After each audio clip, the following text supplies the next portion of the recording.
محترم اساسگزار صلح و وحدت ملی، پیشوای ملت، پرزیدنت جمهوری تاجیکستان، سرفرمانده عالی قوای مسلح جمهوری تاجیکستان، قشونهای گردیزان دوشنبه با مناسبت 80 سالگی غلبه در جنگ بزرگ وطنی برای پرد حربی صف آراستند. وزیر مدافع جمهوری تاجیکستان گنرال ليتنانت صابرزاده. سلام روی خانم.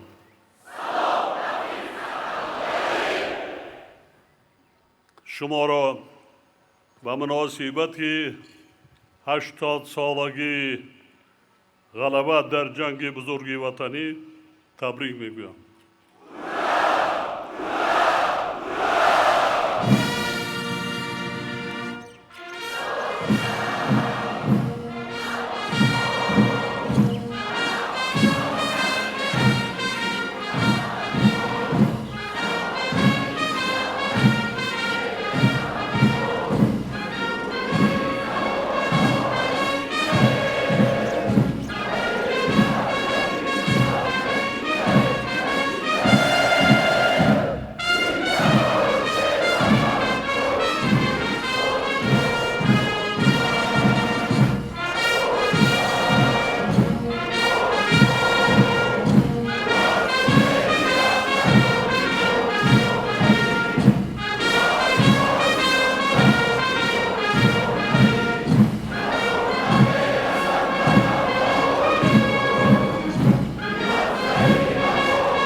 آزاد.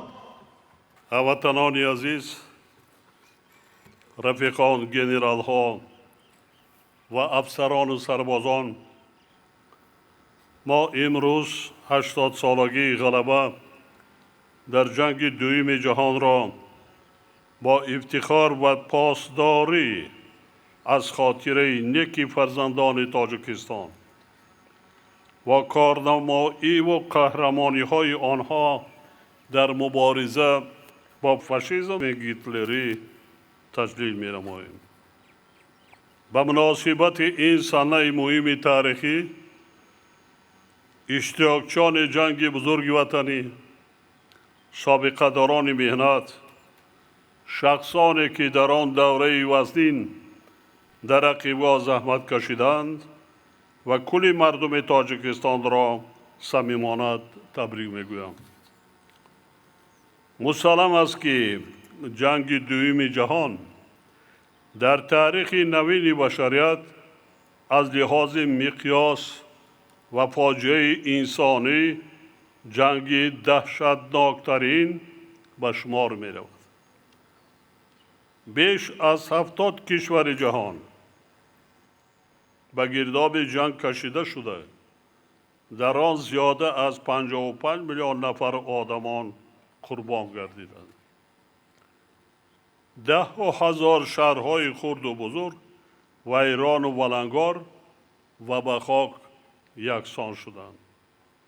طبق ارزیابی متخصصان و کارشناسان، خراجات حربی و ضرر عمومی این جنگ به حساب امروزه 4.5 تریلیون دلار را تشکیل می‌دهد. نسل‌های امروز آینده باید همیشه در خاطر داشته باشند که محض دوستی و برادری و همیاری و دستگیری ملت‌های گوناگون سابق اتحاد شوروی عامل اساسی شکست اصلاحگران و پیشگیری از دامن پهن کردن وبای فاشیسم در عصر 20 گردید.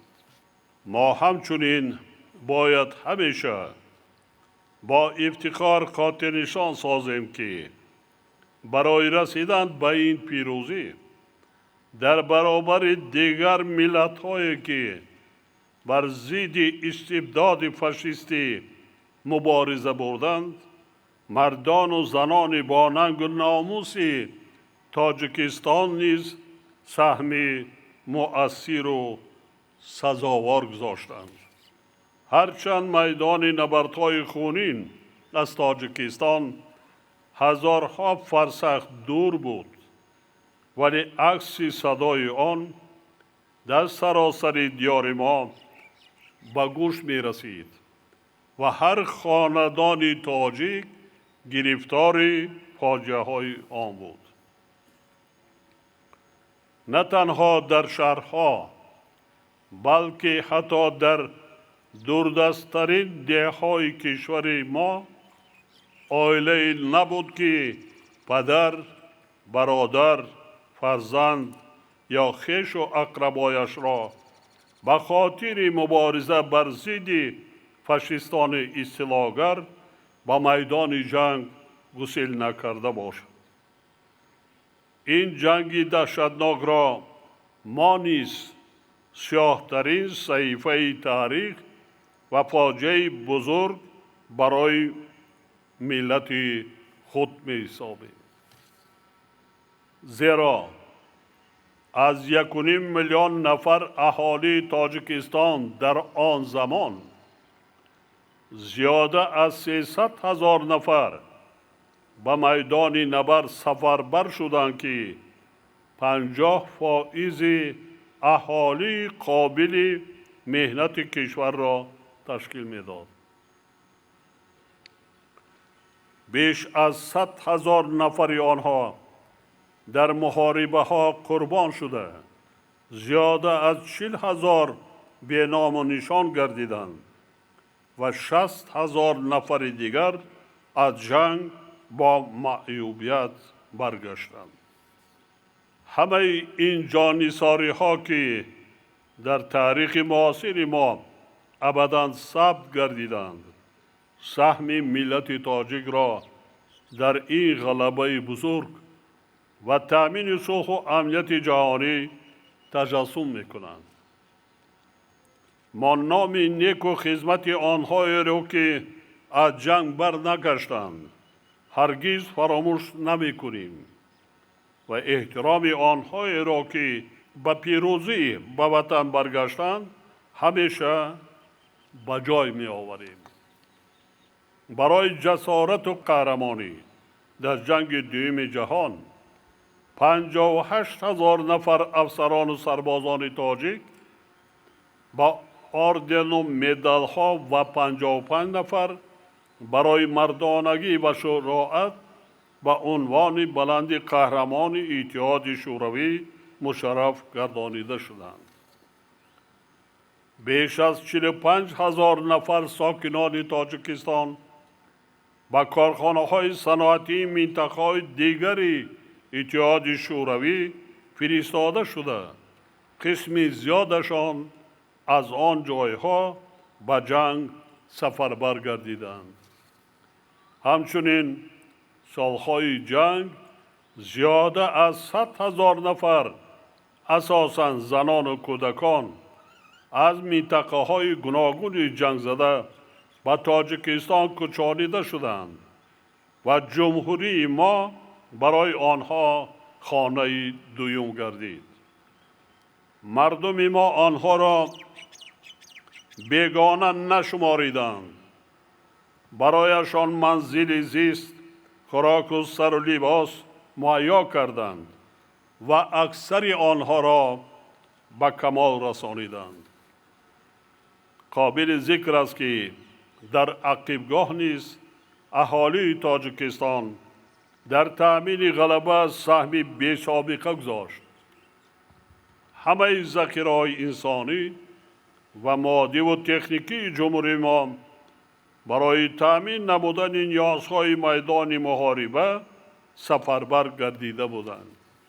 در آن روزهای سنگین کودکان و زنان و کلانسالان عذاب و مشقت گرسنگی و دیگر مشکلات زمان جنگ را تحمل کردند و شبانه روزی زحمت کشیده حصه ارزنده خود را برای رسیدن به روز غلبه گذاشتند. مردم ما در حالی که خودشان گرسنه بودند و میدان جنگ غله و آذوقه‌واری سر و لباس و مبلغ می‌فرستادند. می‌خواهم تاکید نمایم که جسارت و دلاوری و متانت و فداکاری افسران و سربازان تاجیک در دوره جنگ دوم جهان برای شما خدمتچیان حربی قواهای مسلح تاجیکستان صاحب استقلال نمونه عبرت میباشد.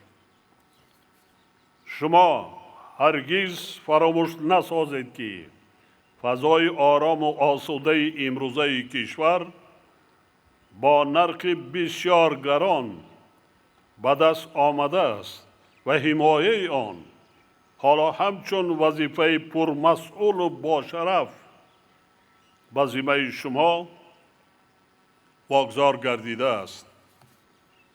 تاجیکستان صاحب استقلال ما در ابتدای سالهای 90 عصر گذشته همگی پس از چند ده ساله بعد جنگ دوم جهان به گرداب جنگ تحمیلی شهروندی گرفتار گردید که برای کشور ما عاقبت‌های فاجعه بار و سنگین به بار آورد. شماره قربانیان و خسارات مادی این جنگ برای تاجیکستان تازه استقلال از خسارات جانی و مالی کشور ما در جنگ دوم جهان بیشتر بود. بیش از 150,000 نفر هموطنان ما جان خود را از دست دادند. زیاده از 1,000,000 نفر گریزه شدند و به اقتصاد ملی ما بیش از 10 میلیارد دلار ضرر وارد گردید. البته در قطع جنگ و خونریزی، برقرارسازی حاکمیت کلیسانی و تامین نمودن صلح و آرامی در کشور، مردم تاجیکستان، خدمتچیان حربی قواهای مسلح و کارمندان مقامات حفظ حقوق نقش بزرگ و حل کننده بازیدند.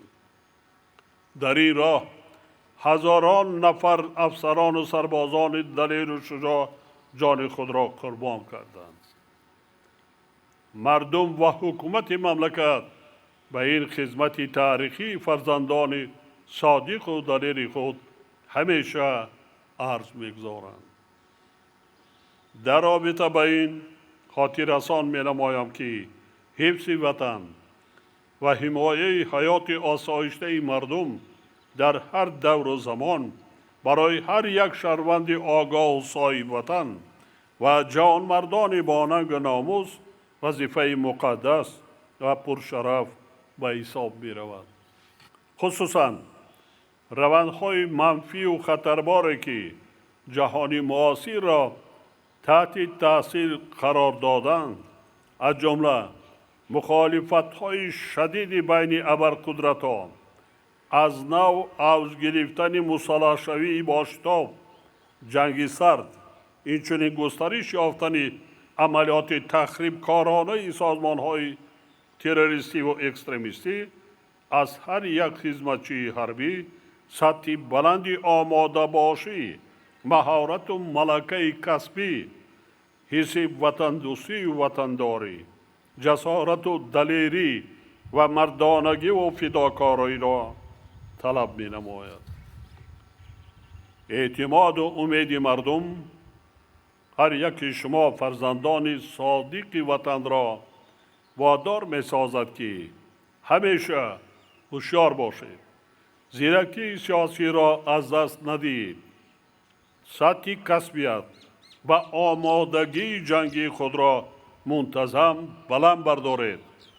نمونه رعایت قانونیت و ترتیبات و انتظام حربی باشد. همچنین تأکید می‌نمایم که حفظ صلح پایدار، ثبات کامل سیاسی، تحکیم وحدت و خودشناسی ملی و پایه‌های دولتداری تاجیکان وظیفه مقدس هر فرد جامعه می باشد.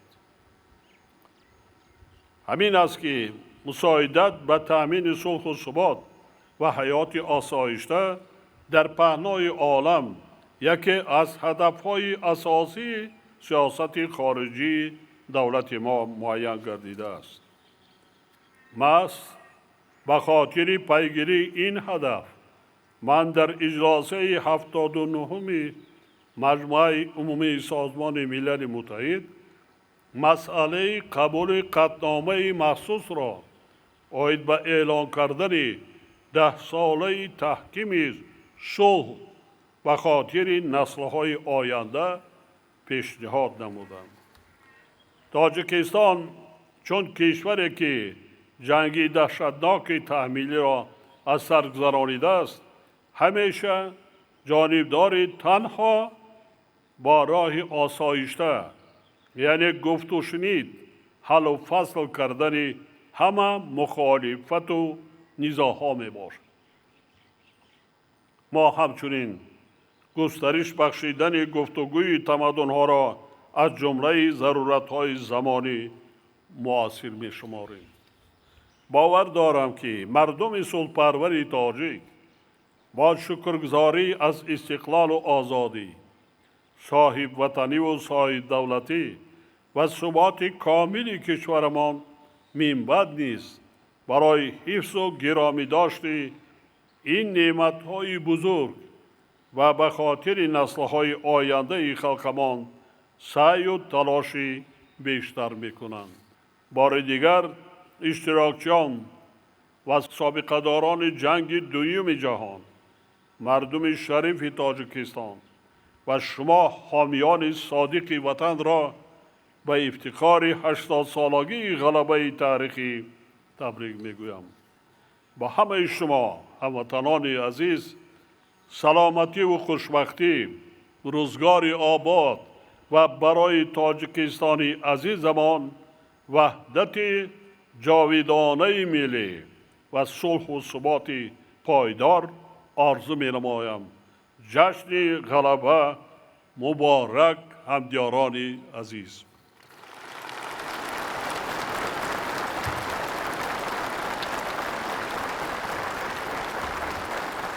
برای پاسداشتن خاطره نیک افسران و سربازان و آنهایی که جان خود را در جنگ بزرگی وطنی بهر آزادی کشور نثار کرده اند، گلچنبرها گذاشته می شوند.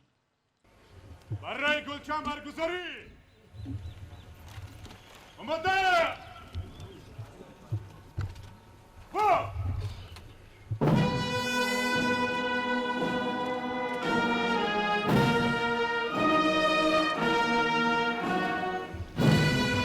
از پرزیدنت جمهوری تاجیکستان، پیشوای ملت، سرفرمانده عالی قوه‌های مسلح جمهوری تاجیکستان محترم امامعلی رحمان،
مجلسی ملی و مجلسی نمایندگانی مجلسی عالی جمهوری تاجیکستان.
از حکومت جمهوری تاجیکستان.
از وزارت مدافعه و دیگر ساختارهای قدرتی جمهوری تاجیکستان.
از سابقه‌داران جنگ بزرگی وطنی سالهای 1941 1945.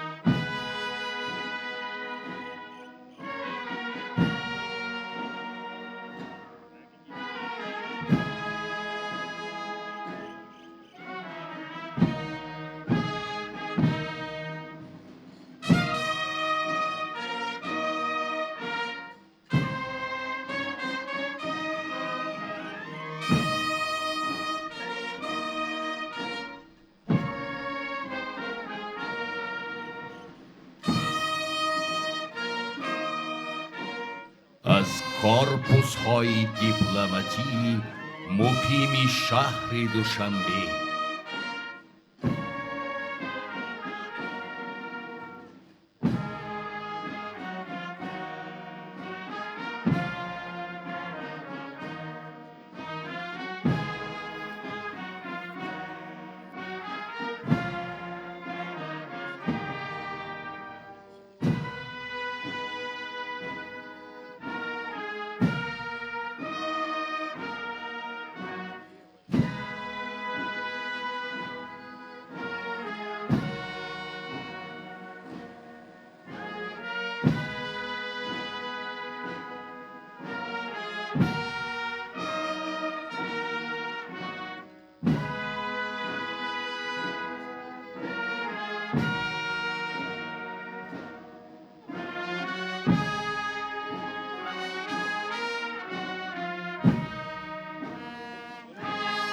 از پایگاهی حربی 201 فدراسیون روسیه در جمهوری تاجیکستان.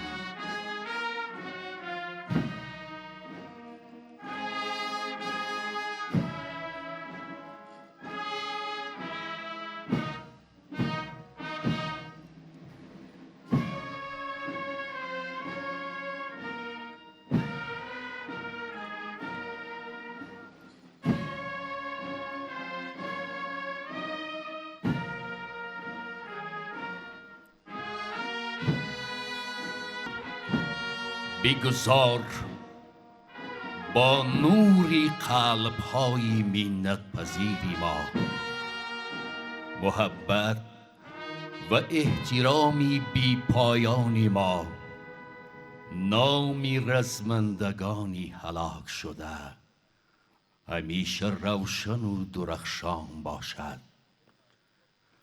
به یاد می آریم آنهایی را که در حفظ وطن جان دادند، آنهایی را که برای آزادی با دشمن مبارزه بردند و آنهایی را که تا روزی غلبه بزرگ با ما نرسیدند.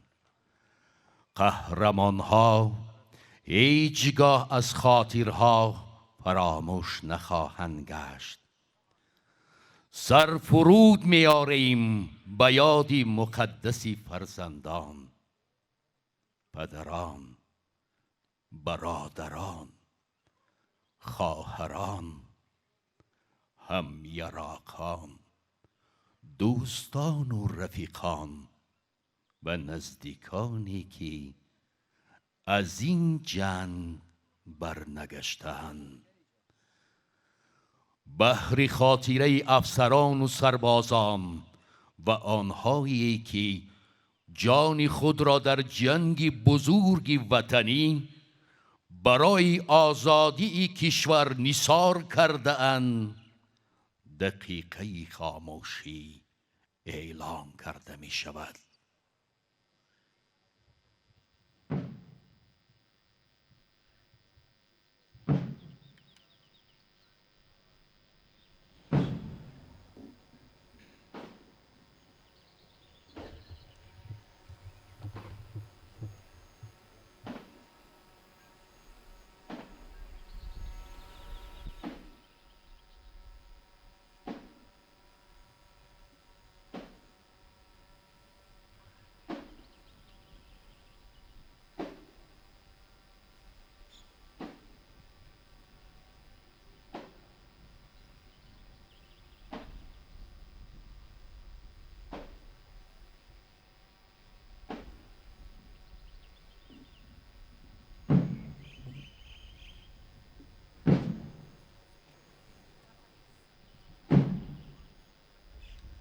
شان و شرف به جنگاوران، قهرمانان و به آنهایی که در مبارزه بهر حفظ وطن و آزادی و استقلالیت آن جانبازی ها کردند.